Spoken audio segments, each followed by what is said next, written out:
नमस्कार साथियों, ज्ञान की धारा में आप सभी का एक बार फिर से बहुत बहुत स्वागत है। आज हम कार्तिक स्नान की कथा, जो द्वितीय कथा है, उसका श्रवण करेंगे। प्रथम कथा आपको प्लेलिस्ट में मिल जाएगी। कार्तिक मास की जो प्लेलिस्ट है उसमें जाकर देख लेना। कार्तिक स्नान की कथा द्वितीय। एक बुढ़िया की 4 बेटे और 4 बहुएं थी। कार्तिक मास आया तो बुढ़िया ने अपनी बड़ी बहू से कहा कि बहू, मैं कार्तिक स्नान के लिए गंगा जी जाकर स्नान करना चाहती हूँ।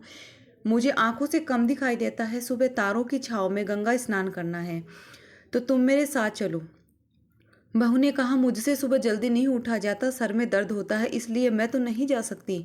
बुढ़िया इस तरह दूसरी व तीसरी वह चौथी बहू को कहा। चौथी बहू के मन में सासू जी के प्रति प्रेम भावना थी, तो उसने हाँ कर दी और कहा, सासू जी, मैं चलूंगी आपके साथ। मेरा भी कार्तिक स्नान हो जाएगा और आपकी सेवा का मौका भी मिल जाएगा। छोटी बहू रोज सुबह जल्दी उठकर सासू जी को कार्तिक स्नान कराने गंगा जी में ले जाती और स्वयं भी वहीं नहा लेती।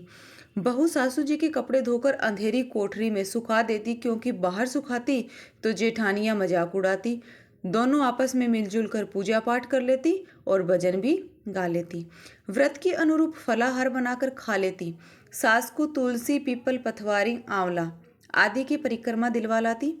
इस प्रकार कार्तिक मास पूरा होने को आया।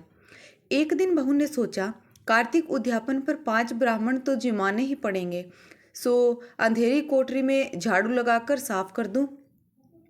जब वह झाड़ू निकालकर कचरा सूप में लेकर बाहर आई, तो हीरे मोती से सूप भरा हुआ था। तब बहू ने अंधेरी कोठरी में दीपक जलाकर देखा, तो जहां जहां गीले कपड़ों की बूंद बूंद पड़ती थी, उनके हीरे मोती बन गए।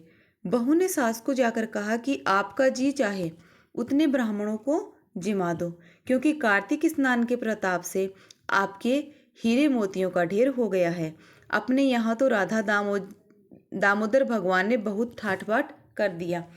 जब बहू ने सास को हीरे मोती का ढेर दिखाया, तो वह भी खुशी से झूम उठी। उसकी सभी जेठानियां धन माया देखकर जलने लगी और मन में सोचने लगी कि दोनों सासू बहू सुबह जल्दी उठकर जाती हैं, कहीं से चोरी कर लाई होगी। लेकिन उनसे रहा नहीं गया और आकर पूछ ही लिया कि देवरानी जी, तुमने क्या किया? इतना धन कहाँ से आया? हाथ मारा या बाट मारा? चोरी की या डाका डाला? आखिर क्या किया? देवरानी भोली भाली थी, उसने सब वृतांत बता दिया कि मैंने तो कार्तिक के पूरे महीने सासू जी की तन मन से सेवा करी, सो मुझे तो राधा दामोदर भगवान ने यह सब कुछ दिया है। यह सुनकर जेठानियां अपने अपने घर चली गई। दोनों सास बहू ने मिलकर कार्तिक का उद्यापन किया और अधिक से अधिक ब्राह्मणों को भोजन कराकर दान दक्षिणा दे दी।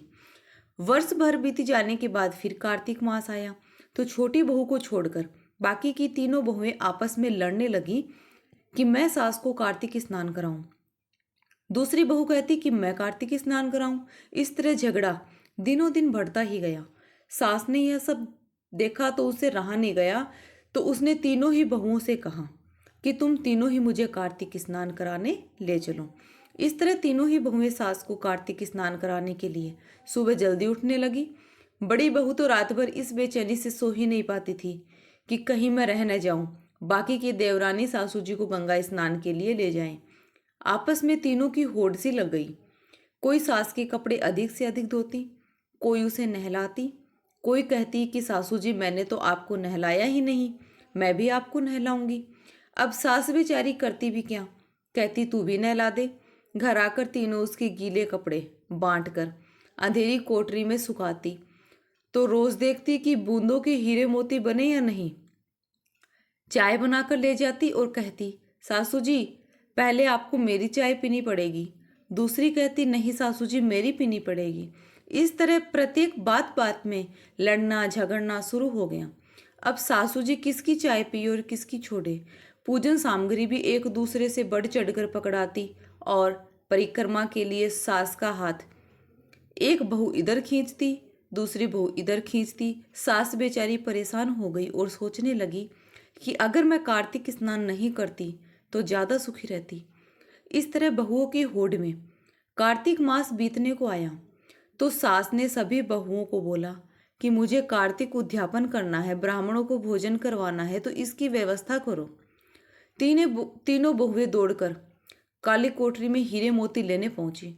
कि अब तक तो गीले कपड़ों की बूंदों से हीरे मोती के ढेर लग गए होंगे। जाकर देखा तो वहां सांप बिच्छू पड़े हैं।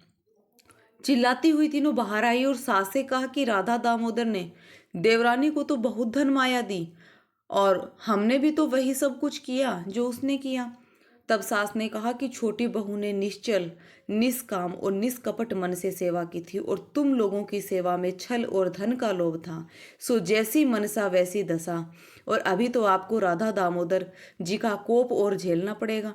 तीनों बहुएं डर गई और राधा दामोदर जी की शरण में गिर गई और विनती करने लगी कि हे प्रभु, हमारे से भूल हुई जो हमने बुढ़िया की तन मन से सेवा नहीं की, हमें माफ कर दीजिए। स्वप्न में राधा दामोदर जी आकर बोले कि आपको माफी तभी मिलेगी जब तुम तीनों अपना आधा आधा धन छोटी बहू को दे दोगी, और सांप बिच्छू भी वहां से तभी हटेंगे। अब मरता क्या न करता, तीनों को छोटी बहू को आधा धन देना पड़ा, तब जाकर वहां से सांप बिच्छू हटे। जैसे छोटी बहू को टूटे वैसे ही सबको टूटना। कहानी करने वाले, सुनने वाले और हुकारा देने वाले सभी को टूटना। जय राधा दामोदर भगवान की जय हो। दोस्तों, आपको आज की यह कथा कैसी लगी? अगर अच्छी लगी तो इसे एक लाइक और कमेंट सेक्शन में कमेंट करके मुझे ज़रूर बताएं और परिवार में से अन्य लोगों को भी शेयर ज़रूर करें। और आपके अपने इस चैनल ज्ञान की धारा को सब्सक्राइब कर बेल आइकन पर क्लिक कर दें ताकि आपको मेरी ऐसी ही हर एक नई आने वाली ज्ञानवर्धक वीडियो का नोटिफिकेशन सबसे पहले मिलता रहे। चलिए दोस्तों, अगली वीडियो में हम सुनेंगे गणेश जी की कथा। तो चलिए दोस्तों, मिलते हैं अगली वीडियो में गणेश जी की कथा के साथ। तब तक के लिए आप सभी को मेरा प्रणाम। जय श्री कृष्णा। राधे राधे दोस्तों आप सभी को।